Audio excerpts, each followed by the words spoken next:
Hey, Adam here with a simple and fast review of the Khoshnebi brand fire blankets. I've got a 2-pack here.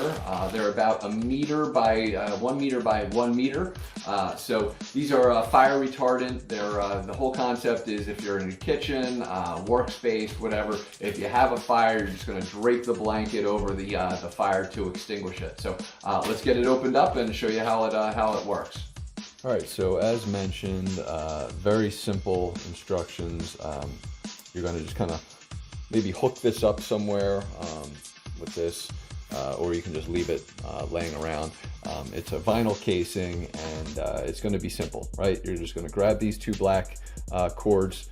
You're going to rip the Velcro, which is going to be in there, right? So just make sure you grab it really, really hard, or you can leave it just, as is. And frankly, you're just going to pull this out. And as you can see, it is very, very thick. Maybe you can't tell or not, but it's a very thick vinyl that's going to be just meant to, again, drape over your flame. And obviously what you're going to want to do is make sure you keep this away from, keep the fire away from you. So I'm going to show you how to lay it out on a barbecue real quick. I'm not going to actually have a flame. I'm not going to create a flame just for this, but I do want to show you how you want to lay it out on it.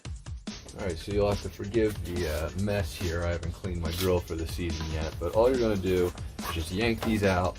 This should open up pretty easily, and you're just going to spread it out and just drop it on like that.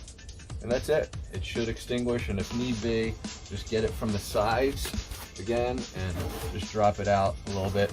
Ideally, you'll have this facing you, but if worse comes to worse and you just need to get it out fast, just do whatever it takes to try and extinguish the flames as much as possible.